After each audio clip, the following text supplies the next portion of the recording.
Bismillahirrahmanirrahim. Today's topic of discussion is bleeding disorders algorithm. एक patient आपके पास bleeding के साथ आता है और आप कैसे अप्रोच करोगे कि ब्लीडिंग के क्या डिफरेंशियल डायग्नोसिस होते हैं and how will you investigate that patient और मैनेज दैट पेशेंट। सपोज एक पेशेंट आता है, कहता है कि मुझे ब्लीडिंग हो रही है, तो सबसे पहले आपने ये देखना है, हिस्ट्री लेनी है कि हिस्ट्री में जो ब्लीडिंग है उसकी साइट कहाँ पे है, ब्लीडिंग कहाँ से हो रही है। अगर पेशेंट की म्यूकोक्यूटेनियस ब्लीडिंग हो रही है, म्यूकस मेम्ब्रेन से ब्लीडिंग हो रही है, या स्किन के अंदर ब्लीडिंग हो रही है, माइन्यूट सी ब्लीडिंग हो रही है, तो आपने प्लेटिलेट डिसऑर्डर में जाना होता है। लेकिन अगर ब्लीडिंग डीप हो रही है, सुपरफिशियल ब्लीडिंग नहीं हो रही, डीप ब्लीडिंग हो रही है, मसल्स के अंदर हो रही है, ज्वाइंट्स के अंदर हो रही है, या क्रीनियल कैविटी के अंदर हो रही है, तब एल्गोरिथम चेंज हो जाएगा। Okay, clear. तो अगर पेशेंट को ब्लीडिंग हो रही है तो या तो वो प्लेटिलेट्स के डिसऑर्डर की वजह से हो सकती है, या क्लॉटिंग फैक्टर या कोआगुलेशन फैक्टर उसके डिसऑर्डर की वजह से हो सकती है। जो प्लेटिलेट्स होते हैं वो प्राइमरी हीमोस्टेसिस के अंदर पार्टिसिपेट करते हैं, जो क्लॉटिंग फैक्टर्स होती है वो सेकेंडरी हीमोस्टेसिस के अंदर पार्टिसिपेट करती है। अब अगर पेशेंट की सुपरफिशियल ब्लीडिंग हो रही है, म्यूकोक्यूटेनियस ब्लीडिंग हो रही है, तो आपने जाना है प्लेटिलेट डिसऑर्डर के अंदर। और अगर पेशेंट की डीप ब्लीडिंग हो रही है तो आपने जाना है क्लॉटिंग फैक्टर डिसऑर्डर के अंदर। अब जो प्लेटिलेट्स होते हैं, प्लेटिलेट डिसऑर्डर के जो डिजीज होते हैं उनको देखने के लिए ब्लीडिंग टाइम कराते हैं। इन शॉर्ट के सबसे पहले आपने हिस्ट्री लेनी है, ब्लीडिंग के साथ पेशेंट आ रहा है। अगर सुपरफिशियल ब्लीडिंग हो रही है तो आपने प्लेटिलेट्स डिसऑर्डर में जाना है। अगर डीप टिश्यू ब्लीडिंग हो रही है तो आपने जाना है क्लॉटिंग फैक्टर डिसऑर्डर के अंदर। क्लियर। अब जो सुपरफिशियल ब्लीडिंग होती है उसको म्यूकोक्यूटेनियस ब्लीडिंग भी कहते हैं। उसके अंदर क्या क्या एग्जांपल आ सकती है, उसके अंदर पेशेंट कहेगा कि मुझे पिटिकिया है, परपरा है, या एकाइमोसिस होते हैं। एकाइमोसिस को ब्रूज भी कहते हैं। जो माइन्यूट पिन पॉइंट ब्लीडिंग होती है उसको पिटिचिया कहते हैं, इससे बड़े वालों को परपरा बोलते हैं, और जो ब्रूज बन जाता है उसको एकाइमोसिस कहते हैं। तो ये क्यूटेनियस ब्लीडिंग के 3 फीचर्स बताए हुए हैं। इसके अलावा नेजल ब्लीडिंग हो सकती है, this is called epistaxis. Gums में ब्लीडिंग भी हो सकती है। जब भी पेशेंट में गम्स की ब्लीडिंग आए तो आपके जहन में स्कर्वी आता है, यस, इसको भी रूल आउट आपने करना होता है। और लास्ट है हैवी मेंस्ट्रुअल ब्लीडिंग। ये इंपॉर्टेंट 6 क्लिनिकल फीचर्स हैं जो सुपरफिशियल ब्लीडिंग या म्यूकोक्यूटेनियस ब्लीडिंग को इंडिकेट करते हैं। जबकि जो डीप टिश्यू ब्लीडिंग होती है उसके अंदर मसल्स के अंदर हीमाटोमा हो सकता है, मसल्स के अंदर ब्लीडिंग हो सकती है, this is called haematoma. Joints के अंदर हो सकती है, दिस इज कॉल्ड हीमार्थ्रोसिस। या क्रेनियल कैविटी के अंदर हो सकती है, this is called intracranial bleed. तो इन दोनों को डिफरेंशिएट करने के लिए कि आया कि ये प्राइमरी हीमोस्टेसिस का डिसऑर्डर है या सेकेंडरी हीमोस्टेसिस का डिसऑर्डर है, प्लेटिलेट्स का डिसऑर्डर है या क्लॉटिंग फैक्टर का डिसऑर्डर है, इन दोनों को डिफरेंशिएट करने के लिए हिस्ट्री तो आपने ले ली है। इसके अलावा फिर आपने एक पहली इन्वेस्टिगेशन करानी है, वो है ब्लीडिंग टाइम। एक बात याद रख लेना कि जो प्लेटिलेट डिसऑर्डर होती है, प्लेटिलेट डिसऑर्डर के लिए आप सीबीसी कराते हो, जिसमें आप प्लेटिलेट्स की काउंट वगैरह को देखते हो और ये देखते हो कि प्लेटिलेट्स अपना काम कर रहे हैं या नहीं कर रहे, उसके लिए ब्लीडिंग टाइम कराते हैं। इन शॉर्ट कि जब भी प्लेटिलेट डिसऑर्डर आएंगे तो उसमें ब्लीडिंग टाइम क्या होगा, बढ़ जाएगा। मतलब है कि जो ब्लीडिंग टाइम बढ़ जाएगा, डैट मीन्स के जो ब्लड है उसको रुकने में काफ़ी ज़्यादा टाइम लगेगा आफ्टर ब्लीडिंग। ठीक हो गया। ट्रॉमा के बाद अगर ब्लीडिंग टाइम एलिवेटेड है तो उसका मतलब है कि ये कोई प्लेटिलेट डिसऑर्डर है जिसमें आपको म्यूकोक्यूटेनियस ब्लीडिंग की हिस्ट्री मिलती है। सबसे पहले हम यहाँ पे चलते हैं। एक पेशेंट आया आपके पास, सुपरफिशियल स्किन या म्यूकस मेम्ब्रेन में ब्लीडिंग थी, आपने ब्लीडिंग टाइम करवाया तो वो एलिवेटेड मिला, डैट मीन्स प्लेटिलेट्स का डिसऑर्डर है।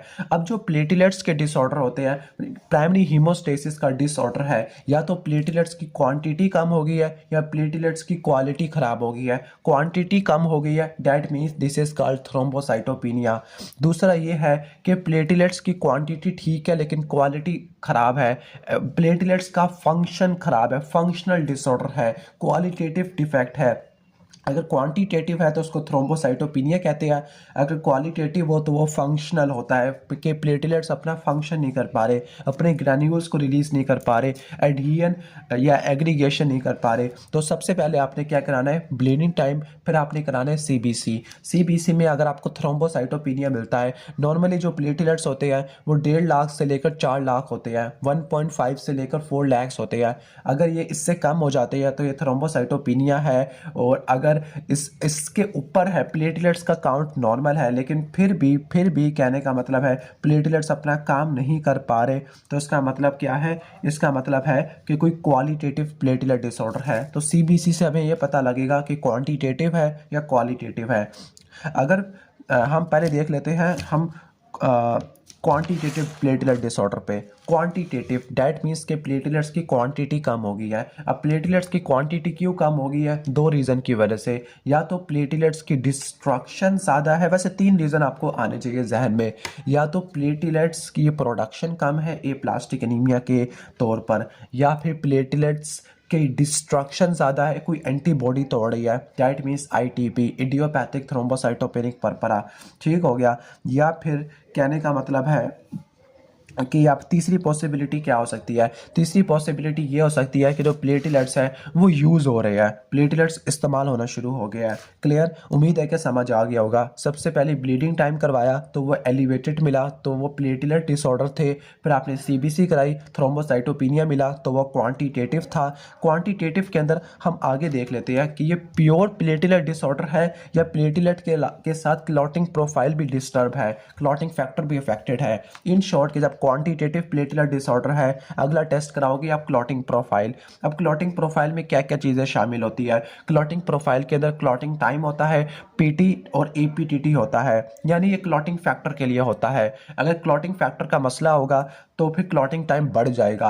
अब जो क्लॉटिंग फैक्टर्स होते हैं, कुछ एक्सट्रिंसिक पाथवे के होते हैं, कुछ इंट्रिंसिक पाथवे के होते हैं। जो एक्सट्रिंसिक पाथवे है उसके लिए जो टाइम इस्तेमाल होता है वो प्रोथ्रोम्बिन टाइम है। जो इंट्रिंसिक पाथवे होता है उसके लिए एक्टिवेटेड पार्शियल थ्रोम्बोप्लास्टिन टाइम होता है। अब उसको एक्सट्रिंसिक इसलिए कहते हैं क्योंकि जो क्लॉटिंग सिस्टम को एक्टिवेट करने वाली चीज़ है वो बाहर से प्रोड्यूस हुई है। फॉर एग्जांपल अगर आपको इंजरी होती है, अब कोई ब्लड वेसल की वाल की इंजरी हुई है, तो उसमें क्या होता है? उसमें जो ब्लड वेसल की जो दीवार है वहाँ से क्या प्रोड्यूस होता है? टिश्यू फैक्टर प्रोड्यूस होता है। अब ये बाहर से प्रोड्यूस हुआ, यानी आपके जो डैमेज टिश्यू है वहाँ से प्रोड्यूस हुआ और इसने क्लॉटिंग फैक्टर को इनिशिएट किया। तो इस पाथवे को बोलते हैं हम एक्सट्रिंसिक पाथवे, और दूसरा इंट्रिंसिक पाथवे होता है। ठीक हो गया? जो अंदर ही अंदर इनिशिएट होता है वो फैक्टर 12 से इनिशिएट होता है। एक्सट्रिंसिक पाथवे के लिए प्रोथ्रोम्बिन टाइम, और जो इंट्रिंसिक पाथवे है इसके लिए एक्टिवेटेड पार्शियल थ्रोम्बोप्लास्टिन टाइम इस्तेमाल करते हैं। कुछ क्लॉटिंग फैक्टर दोनों में कॉमन होते हैं, 1, 2, 5, 10। क्लॉटिंग फैक्टर 1, 2, 5, 10 ये दोनों के अंदर कॉमन होते हैं, चाहे वो एक्सट्रिंसिक हो चाहे वो इंट्रिंसिक पाथवे हो। लेकिन जो एक्सट्रिंसिक पाथवे है उसमें आपने रट्टा मारना है 7 को, और जो इंट्रिंसिक पाथवे है उसके अंदर 8, 9 और 11 को रट्टा मारना है। उम्मीद है कि समझ आ गया होगा। Okay, clear? दोबारा से हम पढ़ लेते हैं। एक पेशेंट है जिसको सुपरफिशियल स्किन ब्लीडिंग हो रही है या म्यूकस मेम्ब्रेन से ब्लीडिंग हो रही है, प्लेटलेट्स डिसऑर्डर लग रहा है, तो आपने ब्लीडिंग टाइम करवाया तो वो आपको एलिवेटेड मिलेगा। सीबीसी कराई, थ्रोम्बोसाइटोपिनिया मिला, दैट मीन्स क्वांटिटेटिव है। फिर आपने क्लॉटिंग प्रोफाइल करवाई कि ये देखने के लिए कि साथ में कोई क्लॉटिंग फैक्टर तो इन्वॉल्व नहीं है, तो पहली पॉसिबिलिटी ये है कि प्रोथ्रोम्बिन टाइम और एक्टिवेटेड पार्शियल थ्रोम्बोप्लास्टिन टाइम दोनों नॉर्मल है। That means this is pure quantitative platelet disorder. Clear? तो ये चीज़ आपको देखने को मिलती है, pure quantitative platelet disorder.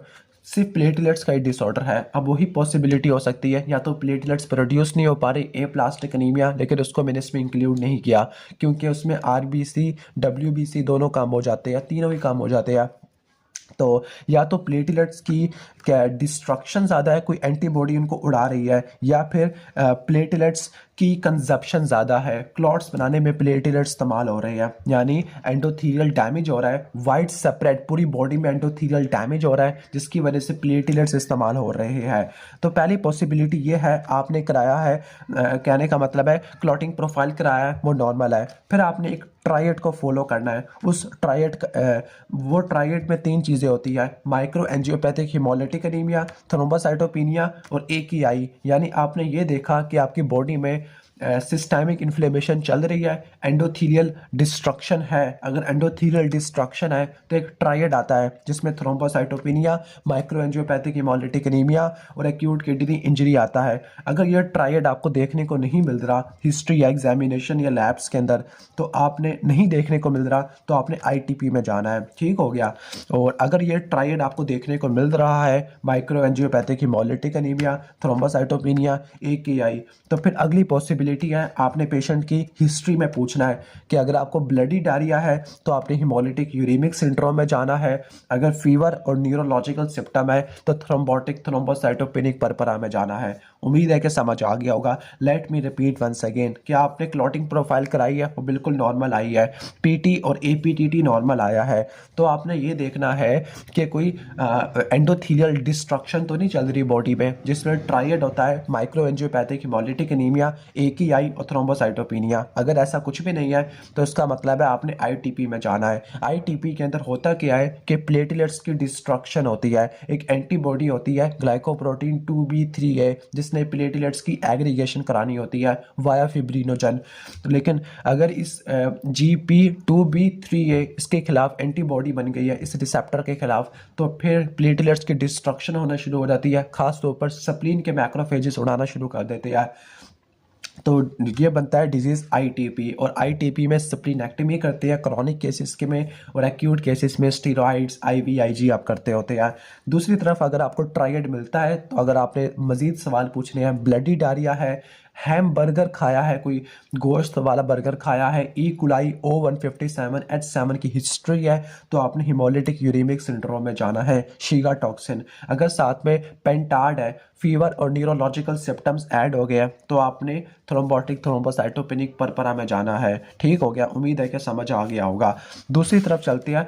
Patient को क्वांटिटेटिव प्लेटलेट डिसऑर्डर था, आपने क्लॉटिंग प्रोफाइल कराई है, उसमें पीटी भी एलिवेटेड है, एपीटीटी भी एलिवेटेड है। पीटी एलिवेटेड होने का मतलब है फैक्टर 7 की कमी हो चुकी है, एपीटीटी का मतलब है 8, 9, 11। बाकी कॉमन जो फैक्टर होते हैं 1, 2, 5, 10, 12, ये तो आप दोनों में अफेक्टेड होते हैं। और इसके अलावा सबसे इंपॉर्टेंट टेस्ट है D dimer fibrin degradation product, वो भी कराई है, वो भी ज़्यादा है। इसका मतलब है आपने जाना है डीआईसी के अंदर। कहाँ पे जाना है आपने? डीआईसी के अंदर। डिसएमिनेटेड इंट्रावास्कुलर कोआगुलेशन, कि पूरी बॉडी में वाइड स्प्रेड सिस्टेमिक इन्फ्लेमेशन चल रही है और वहाँ पे क्लॉटिंग फैक्टर और प्लेटलेट्स दोनों इस्तेमाल हो गया है, डी डाइमर भी बढ़ गया है। याद करना, डी डाइमर पल्मोनरी एम्बोलिज्म में भी बढ़ जाता होता है।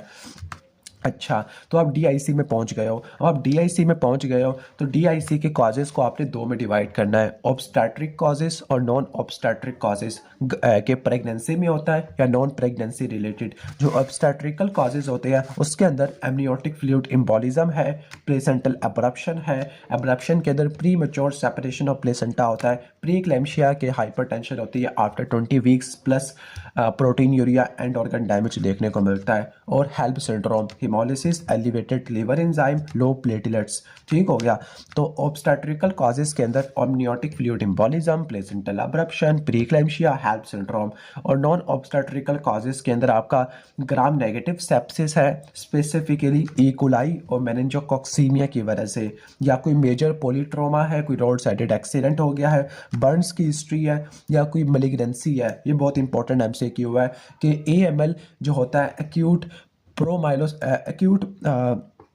माइलॉइड ल्यूकेमिया, उसके भी M3 टाइप है, प्रोमाइलोसिटिक ल्यूकेमिया कहना चाहिए था, या पेनक्रियाटिक कैंसर, उसके अंदर DIC के चांसेस बढ़ जाते हैं। एक्यूट पेनक्रेटाइटिस है या मैसिव ट्रांसफ्यूजन है, इस केस में भी DIC के चांसेस बढ़ जाते हैं। तीसरी पॉसिबिलिटी ये है कि आपने क्या करवाया है, आपने क्लॉटिंग प्रोफाइल कराई है, क्लॉटिंग टाइम ज़्यादा है लेकिन प्रोथ्रोम्बिन टाइम नॉर्मल है। इसका मतलब है फैक्टर 7 का कोई मसला नहीं है, लेकिन APTT टाइम बढ़ा हुआ है।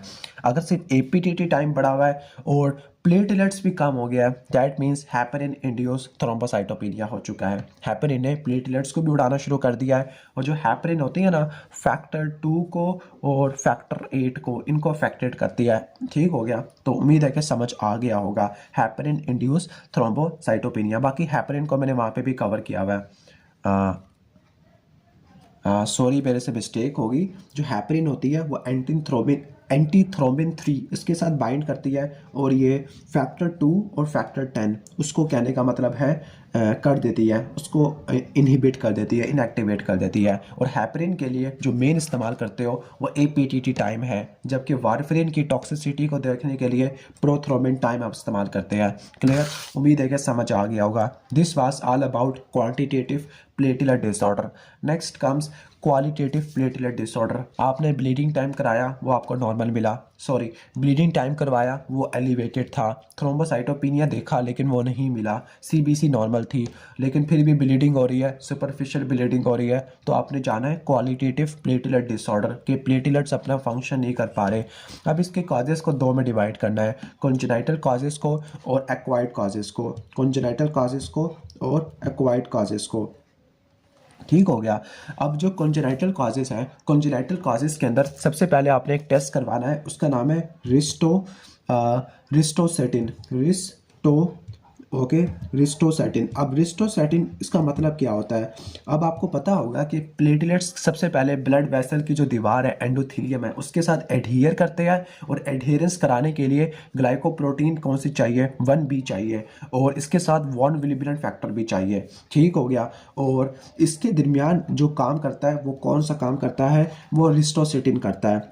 ओके, जो रिस्टोसेटिन होता है ना, मेन रिस्टोसेटिन करता क्या है? रिस्टोसेटिन ना असल में प्लेटलेट्स की एडहियन को बढ़ाता है। इन शॉर्ट कि अगर आपने प्लेटलेट्स की एडहियन करानी है तो आपको ग्लाइकोप्रोटीन 1B चाहिए, आपको वॉन विलिब्रियन फैक्टर चाहिए, और आपको रिस्टोसेटिन चाहिए। अगर आपने रिस्टोसेटिन स्टडी कराई है, अगर रिस्टोसेटिन स्टडी एबनॉर्मल है, इसका मतलब है प्लेटलेट्स की एडहियन नहीं हो पा रही। बस रिस्टोसेटिन ये बताता है कि प्लेटलेट्स की एडहियन हो रही है या नहीं हो रही। अगर रिस्टोसेटिन स्टडी एबनॉर्मल है या फिर काम नहीं कर रहा रिस्टोसेटिन, इसका मतलब है प्लेटलेट्स का एडहियन डिफेक्ट है। अब एडहियन कराने के लिए दो चीज़ें चाहिए, ग्लाइकोप्रोटीन 1B और वॉन विलिब्रियन फैक्टर चाहिए। ठीक हो गया। अगर ग्लाइकोप्रोटीन 1B इसका डिफेक्ट होता है तो उसको बोलते हैं बर्नार्ड सोलियर सिंड्रोम। ठीक हो गया। क्या बोलते हैं? Bernard Soulier syndrome. दूसरी तरफ है कि अगर वॉन विलिब्रियन फैक्टर कम है, और जो वॉन विलिब्रियन फैक्टर होता है वो ना सिर्फ प्लेटलेट्स की एडहियन कराता है बल्कि फैक्टर 8 को भी स्टेबलाइज करता है। अगर फैक्टर 8 को भी स्टेबलाइज करता है, और फैक्टर 8 के लिए कौन सा टाइम होता है? एपीटीटी टाइम होता है 8, 9, 11 के लिए। ठीक हो गया। इन शॉर्ट कि अगर प्लेटलेट एडहियन डिफेक्ट है, वॉन विलिब्रियन फैक्टर कम है, फैक्टर 8 कम है, एपीटीटी ज़्यादा है, तो आपने जाना है वॉन विलिब्रियन डिजीज़ के अंदर। और वॉन विलिब्रियन डिजीज़ की 3 टाइप्स होती है, टाइप 1, टाइप 2, टाइप 3। जो टाइप 3 होती है वो ऑटोसोमल रिसेसिव होती है, और ये ज़्यादा लीथल होती है। ठीक हो गया। जो टाइप 1 है और टाइप 2 ऑटोसोमल डोमिनेंट होती है। जो टाइप 1 मोस्ट कॉमन होती है, ये क्वांटिटेटिव है लेकिन पार्शियल क्वांटिटेटिव है, थोड़ी सी क्वांटिटी कम होती है। जो टाइप 2 होती है ना, ये क्वालिटेटिव है, इसमें क्वालिटी ख़राब है वॉन विलिब्रियन फैक्टर की। जो टाइप 3 है इसमें वॉन विलिब्रियन फैक्टर 100% एब्सेंट होता है। टाइप 1 के अंदर ऑटोसोमल डोमिनेंट पैटर्न है, टाइप 3 के अंदर ऑटोसोमल रिसेसिव है। टाइप 1 मोस्ट कॉमन है, टाइप 3 थोड़ी लेस कॉमन है। टाइप 1 के अंदर पार्शियल क्वांटिटेटिव है, टाइप 3 के अंदर कंप्लीट क्वांटिटेटिव है, कुछ भी नहीं बचा वॉन विलिब्रियन फैक्टर। टाइप 1 माइल्ड होती है, टाइप 3 सीवियर होती है, और इसका ट्रीटमेंट क्या है? डेस्मोप्रेसिन और वॉन विलिब्रियन फैक्टर या क्रायोप्रेसिपिटेट वगैरह देते हो आप। इसके अलावा दूसरा आपने कराया रिस्टोसेटिन टेस्ट, वो नॉर्मल मिला। इसका मतलब है एडहियन हो रही है लेकिन एग्रीगेशन नहीं हो पा रही। एग्रीगेशन कराने के लिए आपको ग्लाइकोप्रोटीन 2B 3A ये चाहिए। अगर इसका डिफेक्ट हो तो उसको बोलती है ग्लैंसमैन थ्रोम्बस्थीनिया। अगर इसके खिलाफ एंटीबॉडी आ जाए तो वो थ्रोम्बोसाइटोपिनिया करवा देती है। This is called ITP. तो ग्लाइकोप्रोटीन 2B 3A इसका डिफेक्ट को बोलते हैं ग्लैंसमैन थ्रोम्बस्थीनिया। इसमें प्लेटलेट्स जाइंट हो जाते हैं। तो ये था कॉन्जेनाइटल डिजीज़। दूसरा कुछ एक्वायर्ड डिजीज़ भी होते हैं जो बाय बर्थ मौजूद नहीं होते, किसी और डिजीज़ की वजह से होते हैं। तो एक्वायर्ड डिजीज़ को रूल आउट करने के लिए सबसे पहले आपने कराने हैं आरएफटी, रीनल फंक्शन टेस्ट या रीनल पैरामीटर्स। अगर आपको रीनल पैरामीटर्स डिरेंज मिल रहे हैं, ब्लड यूरिया नाइट्रोजन और क्रिएटिनिन का लेवल ज़्यादा मिल रहा है, तो आपने यूरीमिया में जाना है। यूरीमिया के अंदर क्या होता है कि जो आपके जो ब्लड यूरिया नाइट्रोजन होता है, नाइट्रोजीनस वेस्ट प्रोडक्ट होते हैं, वो प्लेटलेट्स की डी ग्रैनुलेशन को इनहिबिट कर देते हैं। प्लेटलेट्स के ग्रैन्यूल्स ही रिलीज नहीं हो पाते, जिसकी वजह से आगे एग्रीगेशन वगैरह नहीं हो पाती। क्लियर? ठीक हो गया। उम्मीद है कि समझ आ गया होगा कि CKD में ब्लीडिंग क्यों आपको देखने को मिलती होती है। अब प्लेटलेट्स के ग्रैन्यूल बहुत सारे होते हैं। अगर आपसे सवाल पूछ लिया कि यूरेमिया में प्लेटलेट्स के ग्रैन्यूल रिलीज़ नहीं हो पाते, तो ग्रैन्यूल्स होते कौन कौन से हैं?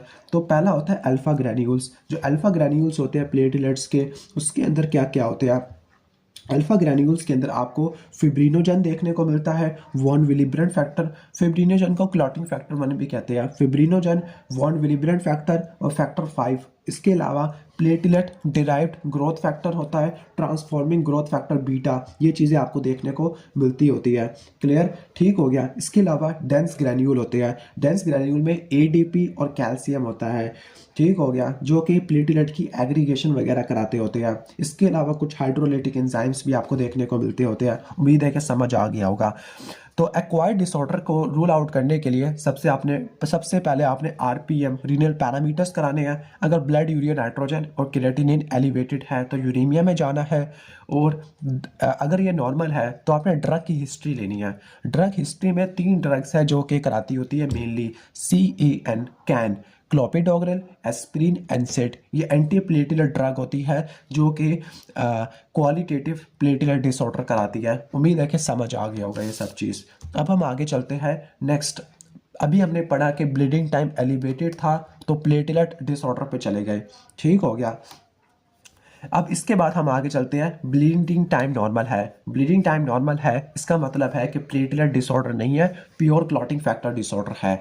अब उसके अंदर क्लॉटिंग फैक्टर डिसऑर्डर में क्या क्या होता है? डीप टिश्यू ब्लीडिंग होती है, हीमाटोमा, हीमार्थ्रोसिस होता है, इंट्राक्रेनियल ब्लीड होता है। तो फिर आपने क्या करवाना है? सेकंड स्टेप है क्लॉटिंग प्रोफाइल।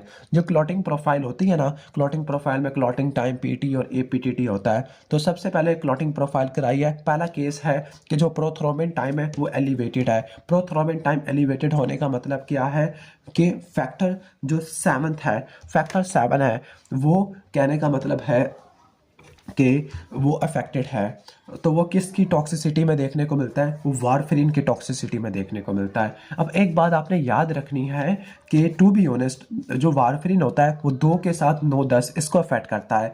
वारफेरिन की टॉक्सिसिटी में असल में होता क्या है? PT और APTT दोनों एलिवेट हो जाता है, लेकिन ज़्यादा स्पेसिफिक कौन सा है? PT वाला ज़्यादा स्पेसिफिक है, तो मैंने PT को यहाँ पे इंक्लूड किया है। अगर प्रोथ्रोम्बिन टाइम एलिवेटेड है तो आपने वारफेरिन की टॉक्सिसिटी में जाना है। अगर प्रोथ्रोम्बिन टाइम नॉर्मल है, APTT एलिवेटेड है, तो आपने फैक्टर 8 के लेवल कराने हैं। अगर फैक्टर 8 के लेवल नॉर्मल है तो उसका मतलब है हेपरिन टॉक्सिसिटी हो सकती है। अगर फैक्टर 8 के लेवल कम है तो वो हीमोफीलिया है। बस आपने ऐसे जाना है कि जो APTT होता है ना, उसमें फैक्टर 8 और इसके अलावा और भी फैक्टर्स होते हैं, फैक्टर 2 वगैरह भी आ जाता होता है। क्लियर? हालांकि वो दोनों में कॉमन होता है। अगला पॉसिबिलिटी है कि प्रोथ्रोम्बिन टाइम भी एलिवेटेड है, APTT भी एलिवेटेड है। ठीक हो गया। लेकिन प्लेटलेट्स का कोई मसला नहीं है। तो आपने देखना है कि कोई लीवर का मसला तो नहीं है, तो आपने लीवर फंक्शन टेस्ट कराने हैं, AST और ALT कराने हैं। अगर AST ALT ज़्यादा मिल रहे हैं, इसका मतलब है लीवर डिजीज़ है, हेपेटाइटिस या सिरोसिस है, या एक्यूट लीवर फेलियर है, उसमें भी आपको ब्लीडिंग देखने को मिलती है। लेकिन अगर आपके LFT liver function test normal है लेकिन फिर भी PT और APTT रेज्ड है, तो विटामिन K डेफिशिएंसी होती है। असल में ना जो वारफेरिन होती है वो विटामिन K को ही एंटागोनाइज कर देती है। Vitamin K epoxide reductase enzyme को इनहिबिट कर देती है। गैमा कार्बोक्सिलेशन ऑफ 2 के साथ 9-10, 2, 7, 9, 10 और इसके अलावा प्रोटीन C, प्रोटीन S इसकी गैमा कार्बोक्सिलेशन को इनहिबिट कर देती है। तो अगर विटामिन K डेफिशिएंसी हो या वारफेरिन हो, दोनों के अंदर PT APTT एलिवेटेड होता है। लेकिन मैंने रट्टा मार लो कि वारफेरिन की टॉक्सिसिटी को देखने के लिए प्रोथ्रोम्बिन टाइम कराते हैं, एक्सट्रिंसिक पाथवे और फैक्टर जो टिश्यू फैक्टर से स्टार्ट होता है। और आपका कहने का मतलब है जो आपका जो हेपरिन होता है उसके लिए आप APTT वाला कराते होते हैं। ठीक हो गया। हेपरिन के लिए क्या कराते होते हैं? APTT वाला टेस्ट कराते हैं, इंट्रिंसिक पाथवे को देखने के लिए करते होते हैं। अभी भी आपको कन्फ्यूजन होगी कि एक्सट्रिंसिक पाथवे और इंट्रिंसिक पाथवे इसके क्लॉटिंग फैक्टर कौन से होते हैं। दोबारा बता देता हूँ, फैक्टर 1, 2, 5, 10 ये दोनों पाथवे में कॉमन है, 1, 2, 5, 10।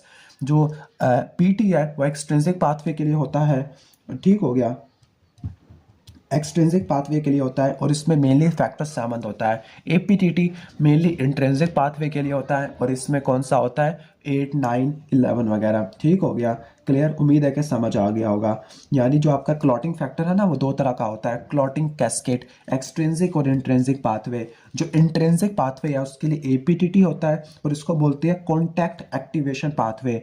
कि जैसे ही ब्लड वेसल की जो एंडोथीलियम है, ब्लड वेसल की इनर लाइनिंग है, उसको एंडोथीलियम बोलते हैं, जब उसको डैमेज होता है या फिर कोई कहने का मतलब है negatively charge surface like collagen या फॉस्फोलिपिड उसका एक्सपोजर होता है, तो उसकी वजह से क्या होता है, जो फैक्टर 12 है वो एक्टिवेट हो जाता है। असल में जब एंडोथीलियम डैमेज होती है ना तो सब एंडोथीलियल कोलेजन एक्सपोज हो जाता है, फिर उसका फैक्टर 12 से क्या होगा, कांटेक्ट होगा। फैक्टर 12 से कांटेक्ट होगा, फैक्टर 12 11 को एक्टिवेट करेगा, 11 आगे 9 को एक्टिवेट करेगा, 9 आगे फैक्टर 8 को एक्टिवेट करेगा। ठीक हो गया, और वो आगे फैक्टर 10 को एक्टिवेट कर देगा। जब फैक्टर 10 एक्टिवेट होगा तो कॉमन पाथवे एक्टिवेट हो जाएंगे। इन शॉर्ट 12, 11, 9, 8, 8, 9, 11 और 12 ये आपके मोस्टली होते हैं इंट्रिंसिक पाथवे के लिए। जो एक्सट्रिंसिक पाथवे है उसके लिए प्रोथ्रोम्बिन टाइम होता है, और जब टिश्यू की इंजरी होती है तो वहाँ से टिश्यू फैक्टर प्रोड्यूस होता है जो सब एंडोथीलियल टिश्यू में देखने को मिलता है। टिश्यू फैक्टर क्या करेगा, टिश्यू फैक्टर को फैक्टर 3 भी बोलते हैं, तो वो फैक्टर 7 को एक्टिवेट करेगा और फैक्टर 7 आगे फैक्टर 10 को एक्टिवेट कर देगा। उम्मीद है कि समझ आ गया होगा। 3 और 7 होते हैं आपके एक्सट्रिंसिक पाथवे के लिए। ठीक हो गया, उम्मीद है कि समझ आ गया होगा। यानी जो इंट्रिंसिक पाथवे है वो इंटरनल ट्रॉमा से एक्टिवेट होता है, एक्सट्रिंसिक पाथवे एक्सटर्नल ट्रॉमा से होता है। एक्सट्रिंसिक वाला फास्ट होता है, इंट्रिंसिक वाला स्लो होता है क्योंकि ज़्यादा स्टेप्स होते हैं। उम्मीद है कि समझ आ गया होगा ये सब चीज़ें। अगर वीडियो अच्छी लगी है तो वीडियो को लाइक कर देना, चैनल पे नए हो या पुराने हो तो सब्सक्राइब करके जाना।